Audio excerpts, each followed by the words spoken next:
So good morning, dear students. Today we will continue chapter number 19, rectification of errors. And to start with this chapter, you know that to make mistakes is a very common, common sign. To make mistake is very common. To err is human. To err is human. All human beings make mistakes. All of us learn from our mistakes, and all these add to our experiences. An accountant, an accountant is also likely to make mistakes during the course of accounting when he does so many, he keeps so many records, he keeps so many accounts, maintains so many accounts. So it is very much imperative that he makes some mistakes.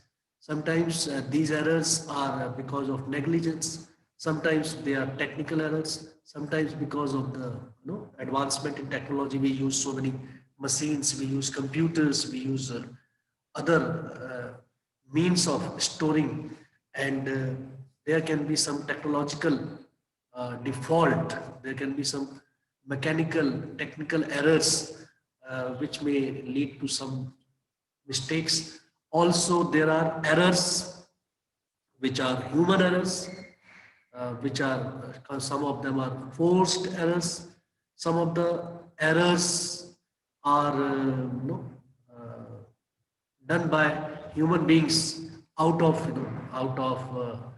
frustration, out of anger, out of dislike towards someone, somebody, towards the organization. But at the end, what is important is to detect those errors, to rectify those errors, to find solutions that these type of errors are not repeated. Also, once the errors are detected and rectified, they should also be recorded in the books of accounts. In this particular chapter of rectification of errors, we will be learning how to detect an error. What are the different types of error? When they are detected, what is the rectifying entry? What is the rectifying entry which is which we are supposed to pass?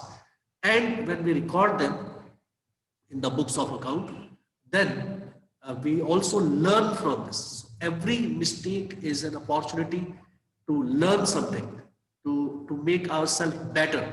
And in this, I will be telling you about different type of errors, different types of mistakes. So when we are talking of this particular chapter, I will tell you that rectification of error, it depends upon their detection, and type of error. What type of error it is, and when is it detected? When is it detected? Rectification of errors before the preparation of trial balance, once, because trial balance is prepared, and if the errors are detected before, what should be done? Number two, we will do rectification of errors, that is after the preparation of trial balance, but before the preparation of trading and profit and loss account, statement of profit and loss. This is the second type, the stage we can say, or the level we can say, where the errors can be detected. Whatever errors are done, they can be detected at various stages. What I mean to say, the point where they are detected, I am referring to that. Number one, again I am repeating, number one, errors can be detected before the preparation of trial balance. Trial balance is not prepared yet, and we have detected the error. Number two, errors can also be detected after the preparation of trial balance, but before the preparation of final accounts, before the preparation of final accounts. And also, final accounts means trading and profit and loss account and balance sheet. Trading and profit and loss account, means income statement, and profit and loss account balance sheet means position statement. That we would discuss later on. Also, rectification of errors can be after the preparation of final accounts or in the next accounting year. After the accounts are closed, final accounts are prepared, and after that, some errors are detected or some errors come into light. So we will discuss about these. Today, I will be telling you about rectification of errors before the preparation of trial balance. Before the preparation of trial balance, or we can also say these are the errors, some of the errors. These are the errors which do not affect the trial balance. On the basis of the type, there are two types of error.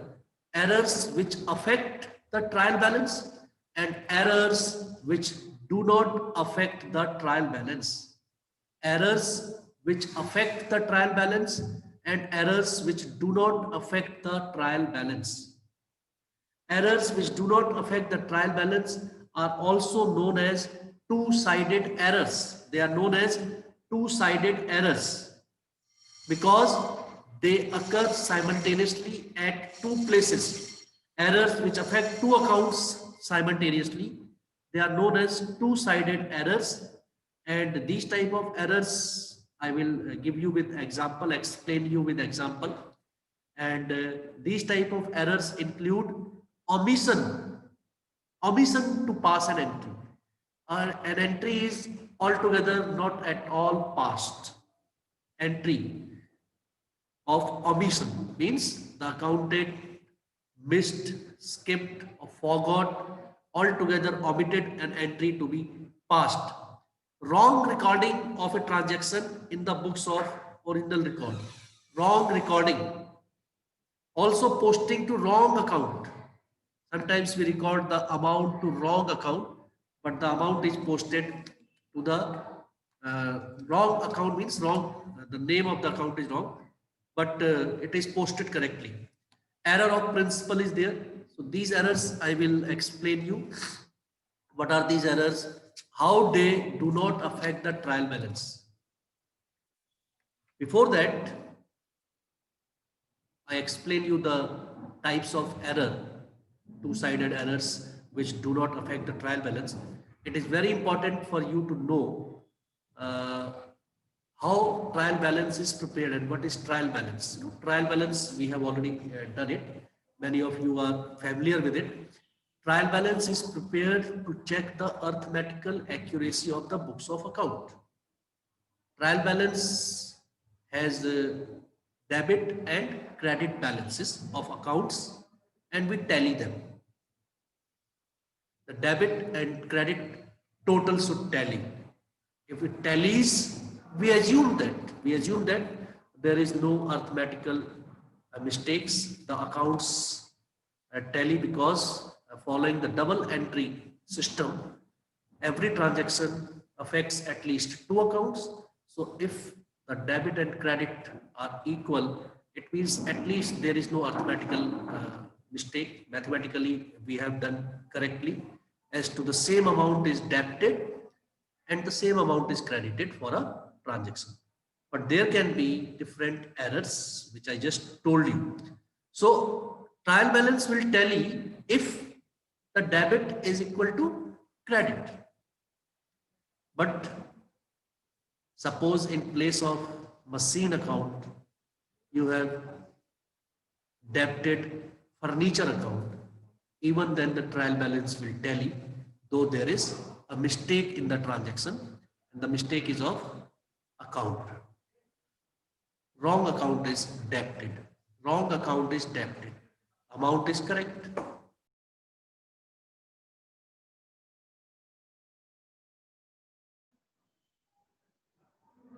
The wrong account is debited, but the amount is correct. Trial balance will still tally. An entry is almost altogether omitted by the accountant. So both the sides, debit and credit. Neither an amount is debited nor an amount is credited. Neither an account is debited nor the other account is credited. Therefore, also the trial balance will tally because both the debit and credit, both aspects are ignored. Both the aspects are ignored. So these errors, they do not affect the. So today I will just give you the explanation. Tomorrow I shall do it on the board for you. I shall explain you thoroughly on the board. Today I am just giving you the introduction or the conceptual part of the chapter. So the two-sided errors, they can be rectified following four rules. Number one, the account showing an excess debit, should be corrected or should be credited in the rectifying entry. Excess debit, if there is excess debit, then it should be credited in the rectifying entry, because we have debited more amount in a particular account, so we have to credit it by the excess amount in the rectifying entry. Same way, if it is short debit, then it should be debited to make it equal to the actual amount. Suppose, and now I give you the example. Suppose an account is excess debited, purchase of goods, and purchase is debited by 5,000 rupees, but the correct amount was 500 rupees only. Purchase account should have been debited by 500, but it is debited by 5,000 rupees. It is known as excess debit. Purchase account we have debited by 4,500 rupees extra, right? We have debited 4,500 rupees extra in our purchase account. So when we are going to rectify it, we should credit purchase account by 4,500 so that only 500 rupees, the correct amount, remains in purchase account, remains debited in purchase account. I hope it is clear. जो भी excess हमने amount debit किया था उसको credit करके equal कर दिया. The remaining amount is equal to the actual correct amount. But if we have debited a particular account short, the amount is short, then we should debit it again by the deficit amount. We should debit it again by the deficit amount, the amount which we have entered short. And same way, if an account is credited extra,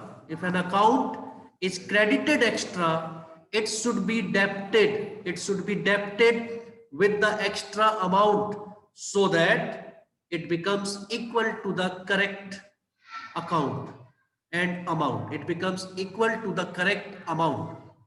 The excess amount credited should be debited back to the account so that the actual amount remains credited in the account. And if we have credited short, if the amount credited is short, then we have to credit the deficit amount in the account. Then we have to credit the deficit amount in the account. Whatever errors are committed, we have to see, we have to focus also on what would have been the correct entry.